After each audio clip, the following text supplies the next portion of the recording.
오늘 요한일서 말씀 함께 보게 되는데요. 사도 요한은 요한복음과 요한 1, 2, 3서를 기록한 사도죠. 요한복음 기록한 목적을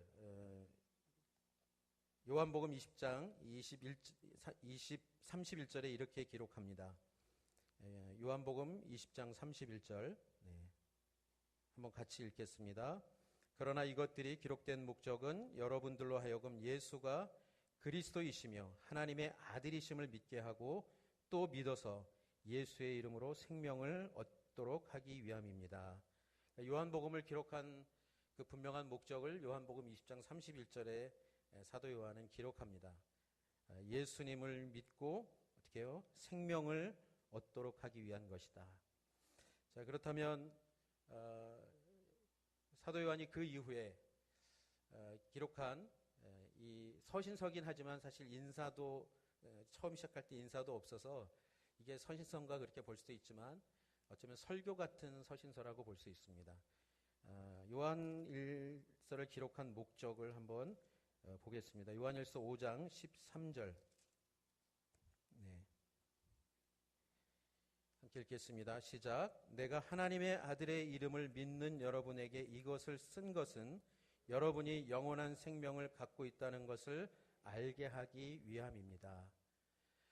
예수님을 믿고 영생을 얻게 하기 위해서 요한복음을 기록했고 그 이후에 이 요한 1서는 어떻게 보면 그 요한복음의 주석이라고 우리가 얘기를 하는 이유는 이제 이 요한 1서를 통해서 여러분이 영원한 생명을 갖고 있다라는 그 분명한 믿음을 갖도록 하기 위한 것이다. 여러분 분명히 복음을 듣고 예수 그리스도를 믿고 그 생명을 얻게 되었는데 지금 이 요한 1서 이 서신서를 받은 그 시대의 그리스도인들은 어쩌면 1세대 그 그리스도인들 그 다음 또 내지는 그 다다음 세대가 되는 사람들입니다. 왜냐하면 이 요한 1서는 주후 한 85년경 전후에 기록된 말씀입니다. 이때는 예수님과 함께 했던 그 제자들, 특별히 사도들, 그들은 다 죽고 이제 사도 요한만 남은 상태였습니다. 그렇게 복음을 전하고 예수님을 믿었던 첫 세대들이 이제는 떠나고 이제는 그 다음 또 그 다다음 세대가 신앙생활을 하는 그런 가운데 있지만 그 예수님을 믿는 믿음이 있음에도 불구하고 사실은 외부로부터 오는 그런 영적인 그런 공격뿐만 아니라 이 교회 안에서 그러니까 내부라고 볼 수 있죠. 교회 안에서 내부적으로 성도들끼리의 어떤 갈등, 어려움 이런 부분들이 있음으로 인해서 그들의 그 믿음이 예수님을 믿고 받은 그 생명의 그 은혜와 능력을 점점점 잃어버려 가는 그러니까 어떻게 보면 영적 침체라고도 볼 수 있겠죠. 그 성도들에게 당신들이 지금 믿는 이 믿음이 이 생명이 무엇인가 그리고 그 생명을 하나님께서 어떻게 주셨는지에 대한 것뿐만 아니라 그 안에서 살아가는 그 은혜가 무엇인지 다시 한번 되새기주기 위해서 요한 1서를 쓴 것입니다. 그래서 오늘 우리가 1장 1절부터 4절까지 읽었을 때 오늘 제목처럼 중요한 그 단어들이 나오죠. 키워드가 있습니다. 생명, 사귐, 기쁨입니다. 정말 여러분들에게 한번 묻고 싶습니다. 사랑하는 성도 여러분, 2017년 이전뿐만 아니라 2017년 한 해를 보내면서 여러분에게 진정 그 기쁨의 신앙생활이 있었는지 신앙생활을 하셨는지 한번 묻고 싶습니다. 여러분 기쁘게 잘 보내셨나요? 네. 생각을 막 하다가 금방 대답이 나오시는 분들도 있고 내가 정말 기쁜 일이 있었나? 내가 정말 기쁘게 생활했나? 좀 이렇게 더듬어 봐야 되는 그런 분들도 분명히 있을 것입니다. 왜 그럴까요? 우리가 그리스도인으로 성도로 살아간다라는 것은 오늘 사도 요한이 분명하게 얘기합니다. 기쁨의 그 삶이라는 것에 대해서 얘기를 하고 싶은 것입니다. 4절을 한번 같이 읽겠습니다. 4절. 사도 요한이 아까 5장 13절에도 얘기한 것뿐만 아니라 또 한 가지 분명한 목적. 1장 4절 시작. 우리가 이 글을 쓰는 것은 우리 서로의 기쁨이 가득 차고 넘치게 하려는 것입니다. 사도 요한은 우리가 정말 기쁘게 살아갈 수밖에 없는, 기쁨 속에 살아가는 그런 존재라는 것을 분명하게 얘기해 주고 싶은 거예요. 가득 차고 넘치게 하려는 것이다. 여러분, 우리가 사도행전을 보면 사도들이 예수 그리스도의 복음을 전하다가 공회 앞에 끌려갑니다.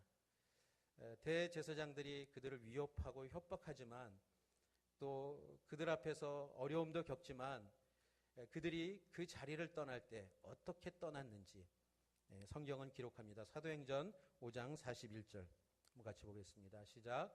사도들은 예수 이름을 위해 모욕당하는 것이 합당하다고 생각하고는 기뻐하며 공회를 떠났습니다. 이상하죠?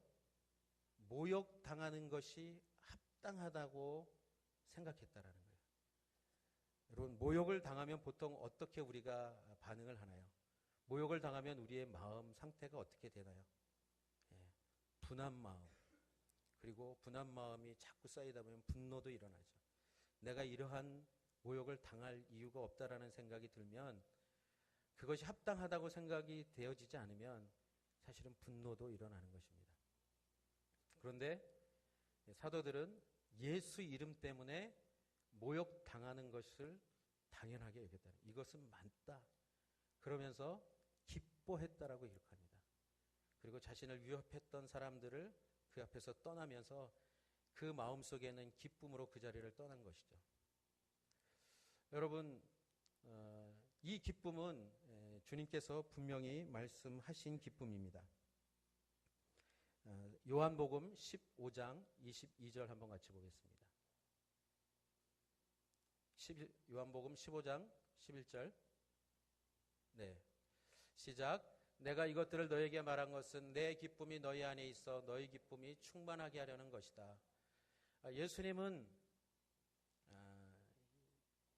이 땅에 오셨을 때 하나님의 그 말씀, 아버지의 말씀대로 순종하고, 그리고 그 순종함을 통해서 하나님께서 이루시는 그 구원의 역사, 생명의 역사, 모든 사람들을 그 예수 그리스도를 통해 구원하시고 영생을 주시는 그 놀라운 그 일들을 하나님께서 이루어 가시는데, 그런데 예수님은 그 일을 이루시기 위해서 십자가에서 죽으셔야만 했습니다.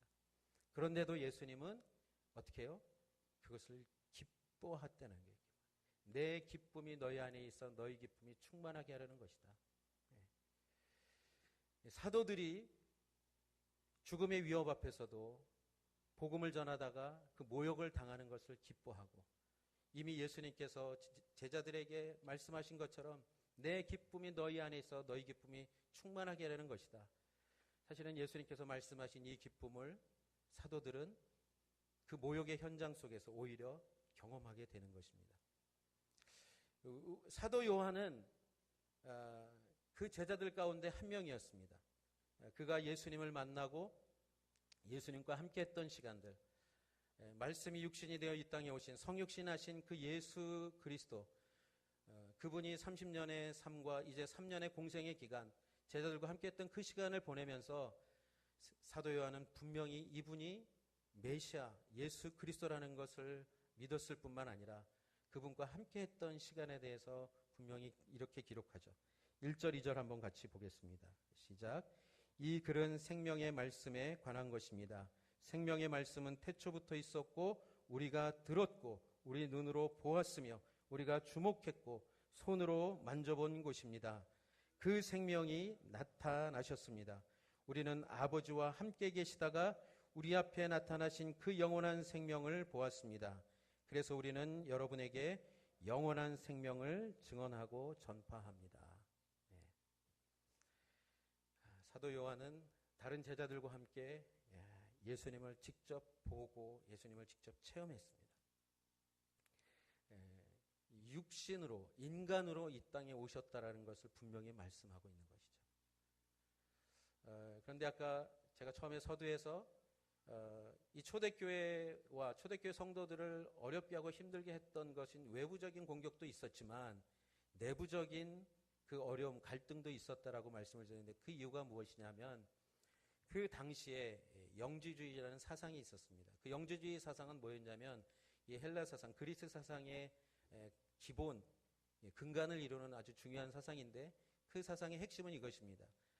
이 몸, 이 육신은 더럽고 타락한 것이고 나쁜 것이고 이 정신은 좋은 것이다. 이렇게 이분법적으로 생각을 하는 사상이었습니다. 여러분 그러니까 생각해 보십시오. 예수님이 인간의 몸을 입고 이 땅에 성육신하신 것, 인간으로 오셨다라는 것이 그들의 사상으로 볼 때는 어떻게 해요? 예수님은 정말 말도 안 되는 그런 존재라는 얘기를 하는 거예요. 어떻게 인간이 메시아가 될 수 있는가? 신이라면 인간으로 그렇게 올 수가 없다. 그러니까 초대교회 당시는 사실은 예수님이 인간이라는 것 때문에 많은 논쟁을 했었고 그 논쟁 때문에 사람들이 갈라서기도 하고 그랬다는 거예요. 그리고 이 요한일서를 읽는 이 독자들, 그 당시에 그리스도인들도 그 교회 안에도 이러한 갈등이 있었고 떠나는 사람들이 있었다는 거예요. 요한일서 2장 19절에 이렇게 기록합니다. 18절, 19절 한번 읽겠습니다. 시작. 그들이 우리에게서 나갔지만 그들은 우리에게 속했던 것이 아닙니다. 그들이 우리에게 속했더라면 우리와 함께 머물렀을 것입니다. 그러나 결국 그들이 모두 우리에게 속하지 않았다는 사실이 드러났습니다. 그러니까 예수 그리스도 메시아가 인간의 몸을 입고 이 땅에 성육신하셨다는 것에 대해서 받아들이지 않던, 말이 안 된다. 하나님이 어떻게 인간의 몸을 입고 왔는가? 그 부분에 대해서 갈등이 일어난 것이죠. 그러니까 똑같이 하나님을 믿기는 믿는데 예수님의 성육신 때문에 교회 안에 두 그룹이 생기고 한 그룹은 예수님이 인간의 몸을 입고 오신 것을 분명히 믿고 그분이 메시아 예수 그리스도라는 걸 믿고 또 한 그룹은 그 영지주의 사상의 영향을 받고 어떻게 해요? 그것은 말이 안 된다. 여러분 교회 안에 얼마든지 이런 일이 일어날 수 있다라는 것을 성경은 기록합니다. 하나님을 믿는다고 하지만 어떻게 해요? 그 하나님을 믿되 내가 어떻게 믿는지 어떤 내용을 믿는지 사실은 성경에 근거한 말씀에 근거한 그 예수님을 믿지 않고 세상의 사상들 세상의 얘기들이 꼭 그것이 성경에 적용할 수 있는 것처럼 그렇게 거기에 반응하는 사람들이 있었다는 거예요. 그러다 보니까 이 성도들 가운데 예수님을 믿는다라는 것이 과연 무엇인가? 예수를 믿고 살아간다라는 그 신앙생활의 그 본질이 무엇인가? 나는 분명 예수를 믿고 살아가는데 정말 내가 제대로 믿고 살아가는가? 이런 갈등들이 사람들 안에 밀려왔던 것이죠.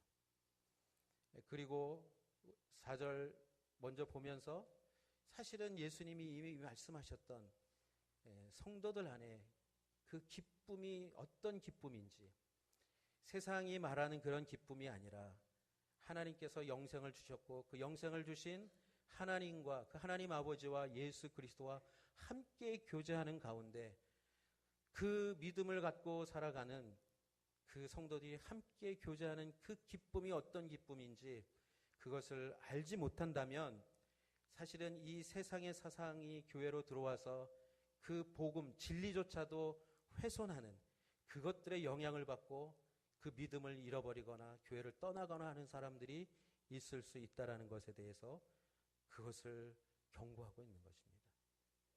그리고 실제로 사실은 그렇게 교회 안에서 똑같이 하나님을 믿는다고 하지만 이런 거예요. 그러니까 믿음을 신앙생활을 관념적으로만 하는 분들이 있는 거예요. 그 성육신을 믿지 못하는 사람들, 어떻게 그 육신은 더러운 것이고 썩어질 것이고 그리고 부패할 것이고 그리고 그것은 나쁜 것인데 어떻게 그 인간으로 오신 예수님을 믿을 수 있는가? 그래서 어떻게 해요? 그 성육신하신 예수 그리스도가 아니라 신이신 예수 그리스도, 그분과 함께 그분을 믿고 살아가는 것이 온전한 신앙이다, 믿음이다. 이렇게 믿는 사람들은 예수님께서 이 땅에 오셔서 보내셨던 33년이라는 시간, 특별히 공생의 기간을 통해서 제자들과 함께 하시고 그리고 수많은 사람들을 만나시고 그리고 그 가운데 하나님 예수님께서 행하셨던 그 모든 일들에 대해서 그것은 그냥 잠시 있다가 간 것이다. 극단적으로는 십자가에서 예수님께서 죽으신 것조차도 그냥 잠깐 신이 인간의 몸을 입고 빌려서 왔다가 그렇게 하고 돌아간 것이다. 이렇게 해석을 하고 믿는다라는 것입니다. 그러니까 신앙생활을 하는 것에 있어서 정말 살아계신 그 생명 되신 예수님과 하나님 아버지와 영적인 교제 가운데 나누는 그 진정한 기쁨, 그 기쁨이 무엇인지 모르고 그냥 생각으로만, 그래서 예수님께서 제자들에게 말씀하셨던 내가 너희를 사랑한 것 같이 너희도 사랑하라, 내가 너희를 섬긴 것 같이 너희도 서로 섬겨라. 높이 되고자 하는 사람은 낮아지고 그리고 섬겨야 되는 것이다라고 말씀하신 그 부분에 있어서 이 사람들은 도저히 이해를 할 수 없었던 것입니다. 그러니까 예수님께서 그렇게 제자들뿐만 아니라 수많은 영혼들을 섬기고 낮아지셨던 그것이 과연 무엇인가에 대한 그 해석을 이 성육신을 믿지 않는 사람들은, 예수님이 인간의 몸을 입고 오셨다는 걸 믿지 않는 사람들은 그 삶을 살아내는 그 신앙으로 갈 수가 없었던 거예요. 그러니까 사랑한다고 말하지만 사랑은 굉장히 관념적인 것이고 추상적인 것이 되는 거예요. 그리고 어떻게 해요? 말로만 사랑을 하는 것이요. 예수님께서 그런 얘기를 하셨으니까 그냥 우리도 사랑하자. 여러분, 사랑은 무엇입니까? 네. 사랑은 오래 참는 거라고 성경은 기록하죠. 사랑은 끝까지 소망하는 것이라고 얘기합니다. 견디는 것이라고 얘기합니다. 내어주는 것이라고 얘기합니다. 예수님께서 그렇게 사셨던 것이죠. 그래서 제자들은, 특별히 사도들은 예수님이 죽으시고 부활하신 이후에 그들이 성령을 받고 예수님께서 직접 보여주시고 가르치셨던 그 삶의 모본, 그 삶에 가르쳤던 모든 내용들, 그들이 그 이후에 정말 이렇게 사는 것이 생명이구나, 이렇게 사는 것이 하나님 안에서 교제하며 그 기쁨을 누리며 살아가는 것이다라는 것을 그들은 너무도 분명하게 체험했던 것이죠. 그래서 이 사도들이 전파하고자 했던 것이 무엇인가? 2절과 3절 한 번 더 읽겠습니다. 시작. 그 생명이 나타나셨습니다. 우리는 아버지와 함께 계시다가 우리 앞에 나타나신 그 영원한 생명을 보았습니다. 그래서 우리는 여러분에게 영원한 생명을 증언하고 전파합니다. 3절. 우리가 보고 들은 것을 여러분에게도 전파합니다. 이는 여러분과 우리가 서로 사귐이 있게 하려는 것입니다. 우리의 사귐은 아버지와 그의 아들 예수 그리스도와 함께하는 사귐입니다. 지금 사도 요한은 계속 뭐라고 얘기합니까? 우리는 여러분에게 영원한 생명을 증언하고 전파합니다. 그리고 또 뭐라고 얘기하죠? 우리가 보고 들은 것을 여러분에게 전파합니다. 사도 요한은 정말 그 예수님이 인간의 몸을 입고 이 땅에 오셨고 함께 하셨고 생명을 주시기 위해서 오신 분이다. 그분이 영생이시다. 이 얘기를 증언하고 있다고 계속 얘기하는 거예요. 여러분들도 이 얘기를 계속 똑같은 얘기를 신앙생활 이후에 계속 듣지 않으셨습니까? 예수 그리스도가 누구이신지, 예수 그리스도를 믿는다라는 것이 무엇인지, 그분이 생명이시고 영생이시고, 그리고 그분 안에서 그분과 함께 살아가는 것이 얼마나 큰 복이고 은혜인지, 그 부분에 대해서 여러분들이 아마 지금까지 계속 들었을 것입니다. 오늘도 듣고 계세요. 자, 그런데 중요한 것은 그 생명이신 예수 그리스도가 내 안에, 그리고 내가 그 주님과 함께 살아가는 것, 교제하는 것, 사귐이 있는 것. 이 얘기는 뭐냐 하면 신앙생활을 내가 생각으로 하고 있는가, 몸으로 하고 있는가, 이 얘기를 얘기하는 거예요. 여러분, 우리는 예수님께서 제자들에게 분명히 말씀하신 것처럼, 그리고 요한일서에서도 우리가 읽어보시면 알겠지만, 특별히 하나님은 사랑이시다, 이 사랑에 대해서 계속 얘기합니다. 왜 이 얘기를 하냐면, 신앙생활이 관념으로 가기 시작하면, 그냥 생각으로만 가기 시작하면 우리는 그 하나님 안에서 함께 교제하며 누리는 그 은혜와 그 기쁨을 맛볼 수 없다는 거예요. 여러분, 여러분이 누군가 만나고 교제합니다. 그리고 만나면 만날수록 상대방을 더 알아가고, 그리고 그 알아가는 그 시간들 속에서 기쁨이 사실 생기는 것이죠. 그런데 만나기만 하진 않죠. 어디를 함께 가기도 하고, 또 무엇인가 함께 먹기도 하고, 그리고 자신의 생각과 마음을 함께 나누기도 하고, 정말 내가 좋아하는 사람, 사랑하는 사람과의 함께하는 그 교제는, 그 만남은, 그 사귐은 여러분들에게 어떠한 것을 주었던가요? 주고 있나요? 여러분, 그래서 결혼하잖아요. 정말 이 사람하고 내가 평생 살면 이 사랑 가운데 이 기쁨을 계속 내가 인생 가운데 함께 누리며 살아갈 수 있겠구나. 여러분, 그래서 결혼을 대부분 합니다. 대부분. 그런데 인간은 어떻게 해요? 그것을 다 채워줄 수 없죠. 좋을 때가 분명히 있었지만 오히려 내가 사랑했던 그 사람, 나에게 기쁨이었던 사람이 나에게 어떻게 해요? 오히려 아픔과 상처를 주는 사람이 되기도 합니다. 나에게 고통을 주는 사람이 되기도 합니다. 그렇지만 하나님과 예수 그리스도와 성령님과 교제하는 것, 그 사귐은 변하지 않는 사귐이라는 거예요.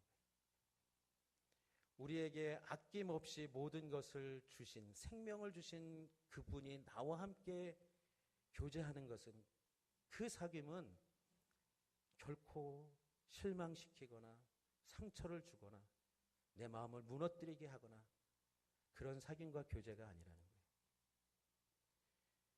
지금 사도 요한은 그러한 기쁨을, 그러한 은혜를 맛본 사람들이 함께 또 사귀면서 교제하면서 그 기쁨을 더욱 충만하게 갖기를 원한다라고 얘기하는 거예요.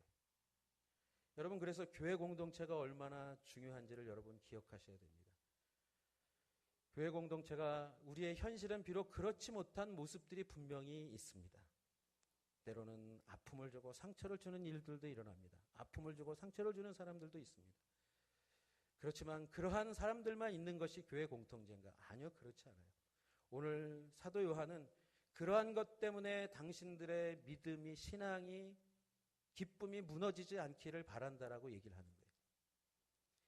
살아 계셨고 살아 계셔서, 그리고 이 땅에 오신 예수 그리스도, 그분이 우리에게 생명을 주셨다라는 것은 우리가 영적으로 생명을 얻은 것으로 끝나는 것이 아니라, 그 주님 안에서 우리가 주님과 함께 교제하는 그 영적인 놀라운 기쁨들을 경험한 그 은혜를 가지고 함께 그 믿음을 가지고 살아가는 사람들과 어떻게 해요? 그 기쁨을 더욱 충만하게 하라는 거예요. 여러분, 그래서 교회만이 소망이라고 하는 이유가 거기 있는 것입니다. 세상은 자기 이익을 위해서 자기 목적을 위해서 사람을 대부분 취합니다. 만납니다.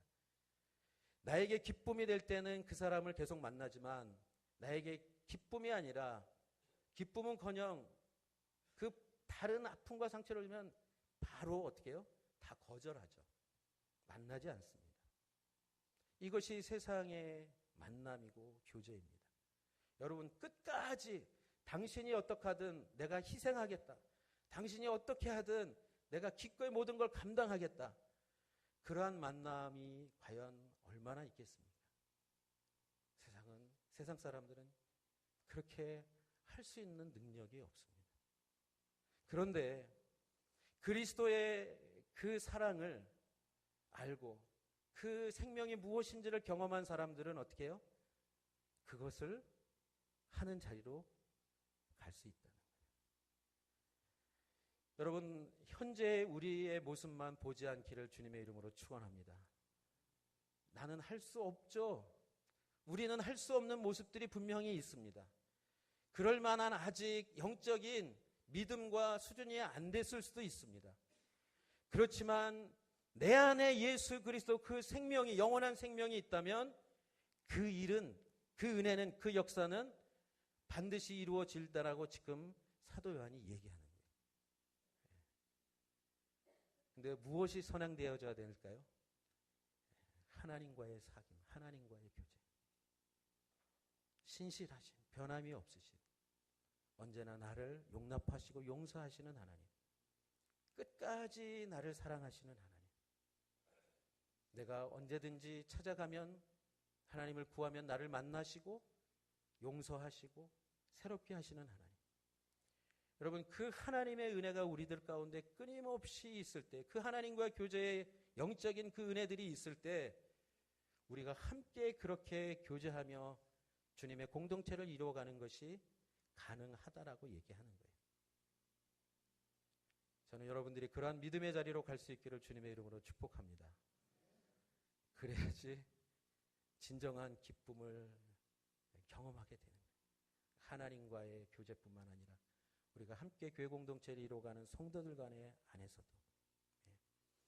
그래서 여러분 기억하십시오. 이 한국교회 역사 안에서 가장 아픈 상처는 뭐냐면 누가 옳으냐, 내가 맞느냐, 네가 맞느냐, 내가 맞느냐, 누가 틀리느냐. 이 싸움 때문에 교회는 끊임없이 분열을 했습니다. 상처를 갖고. 만일 예수님이 오셔서 내가 옳으냐, 네가 옳으냐 이렇게 물으신다면 과연 내가 옳습니다라고 얘기할 수 있는 그러한 존재가 사람이 있을까요? 그런데 예수님은 참 놀라우세요. 내가 옳은데 죄인인 너를 위해서 내가 어떻게 해요? 죽었다라고 말씀하시죠.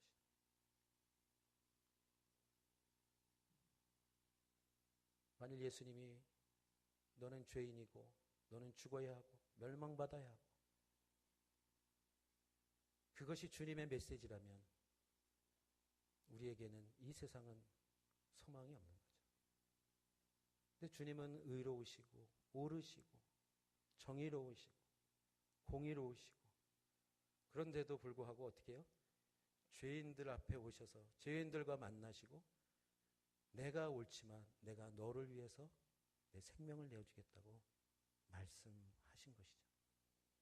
그래서 우리가 어떻게 해요? 하나님과 화목하게 되는 그 은혜를 우리가 누린 것입니다. 그래서 우리가 교회 공동체를 함께 이루어갈 때 그 생명의 은혜, 그 사귐의 은혜, 그 기쁨의 은혜를 우리가 누리기 위해서는 예수님과 같이 옳고 그름에 대한 그 싸움에서 이기는 것이 중요한 것이 아니라 내가 상대방을 위해서 기꺼이 내 생명을 내어주겠는가, 내가 기꺼이 낮아지겠는가. 여러분, 이 자리로 가는 그런 신앙이 될 때 교회는 세상이 정말 소망을 갖고 나오는 그러한 구원의 방주가 될 수 있는 것입니다. 2017년 한 해를 마무리하면서 우리 평택 온누리교회가 우리 성도님들이 이러한 신앙으로 다시 한번 주님 앞에 나아가는 복된 우리 모든 성도님들 되시기를 주님의 이름으로 축복합니다. 그래서 이 기쁨이 점점 커지고, 그래서 만나는 것이 기쁘고, 또 무엇인가를 함께 하는 것이 기쁘고, 만나면 그 은혜들이 넘쳐서 함께 주님의 그 영광을 위하여 힘쓰고 헌신하는 그러한 우리의 신앙과 삶이 내년에는 더욱더 온전히 하나님 앞에 드려질 수 있기를 주님의 이름으로 축복합니다. 함께 같이 기도하겠습니다.